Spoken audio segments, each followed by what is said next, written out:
You said it would be different this year, that you would finally get lean for the summer. But it's that time again, and you're in the exact situation as last year. You're probably thinking that it's too late now. A couple years ago in my third year of medical school, I got top 1% in my exams. But in the process, I completely let myself go. And that's when I finally realized that I didn't want to continue living that way anymore. What was the point in being smart if I couldn't even walk up a flight of stairs without being out of breath? Or if I'm so tired and drained that I don't even have enough energy to take my girlfriend on a date? And since then, in the last couple of years, I've completely transformed my physique. And just last month, I lost 10 pounds in about 4 weeks. I'm Dr. Anthony, a medical doctor and chess master who's extremely passionate about health and fitness. I'm going to tell you my simple 3-step protocol that will help you melt fat extremely fast. I call the first protocol the K.I.S.S protocol, which stands for keeping it stupidly simple. A basic overview of how you lose fat and how you actually lose weight from first principles. You need to be in a calorie deficit, and you can do this through one of two ways. You can either eat less food, i.e. less energy or calories in, or you could do more exercise, i.e. more calories out. But we're going to make it even more simple than that. 90% of your priority will be put on the first option, which is diet.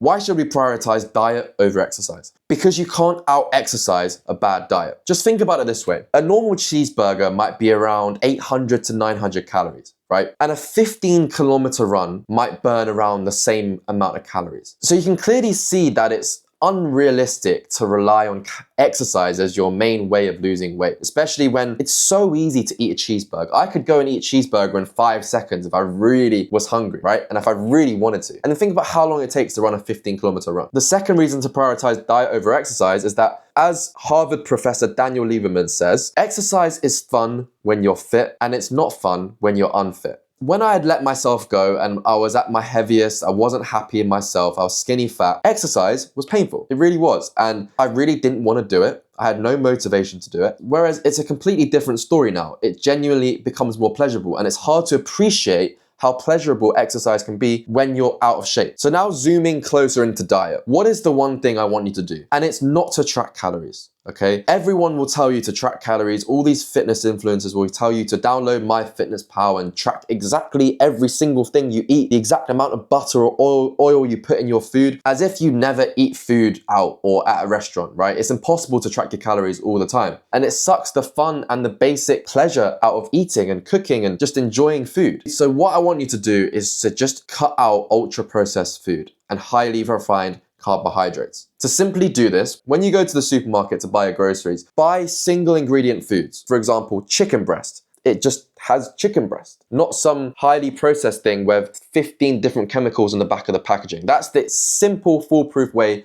to know if it's ultra processed food. The second rule with diet is to make sure protein is the priority on your plate.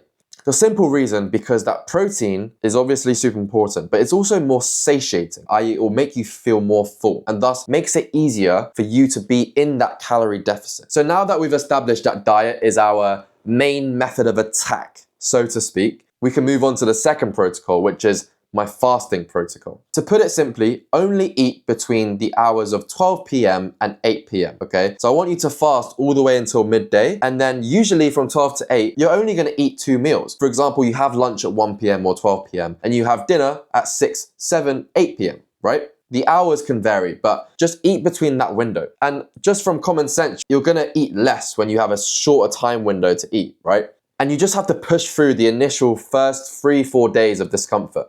Initially, because you're so used to probably eating constantly throughout the day, snacking, eating all this high processed junk food, you're gonna have literal withdrawal symptoms. It's as if you're withdrawing from a drug, right? You're gonna have physical symptoms. You might feel tired, fatigued, but as long as you get through those first couple of days, the symptoms will go, and actually you'll find that you might have increased mental clarity, you'll have more energy, and you'll just feel better overall. Remember that the mind can do crazy things, right? People literally go on hunger strikes. People do crazy stuff when they believe in something. So if you really believe in yourself and your health, then this is step number 1. An important thing to realize is that if you do this fasting protocol, it's not about punishing yourself. Fasting has been around for centuries, and people have never seen it in the past, in history, as a punishment. In fact, they see it as the opposite. They see it as a reward. For example, Muslims during Ramadan, they fast and they all feel amazing for it. Once you change your mindset from fasting being a punishment to actually something that's genuinely good and you want to do, then it becomes so much easier. Okay, so now that you're eating 2 highly nutritious, satiating, protein-dense meals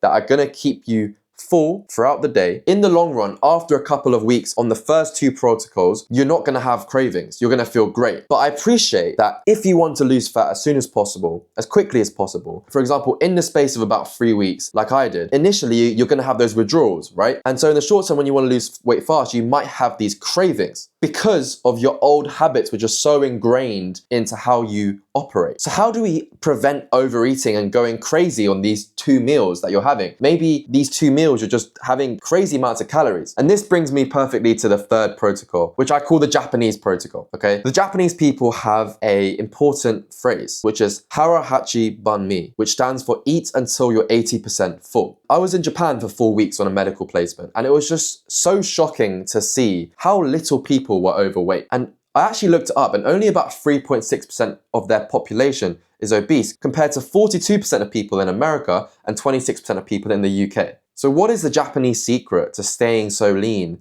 and healthy? Harahachi banmi saying, eat until you're 80% full. In other words, eat until you're satisfied rather than feeling extremely full and bloated.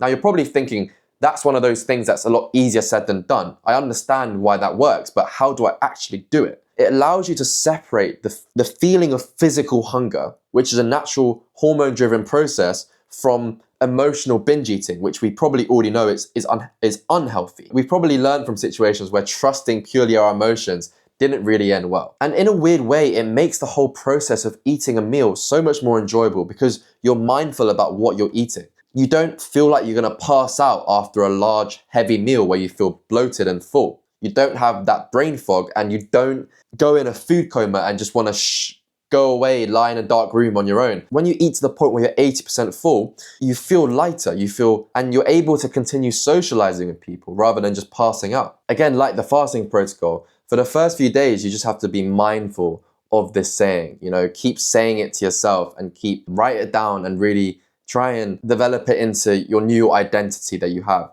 You are someone that eats until satisfied. You're not someone who eats until you're passing out. And then soon it will start to become a habit naturally as a byproduct of all the good things that will come from it, all the benefits that comes from it. You'll feel a whole lot better, more mentally sharp. You won't crash like you usually do after eating a massive carb-heavy meal.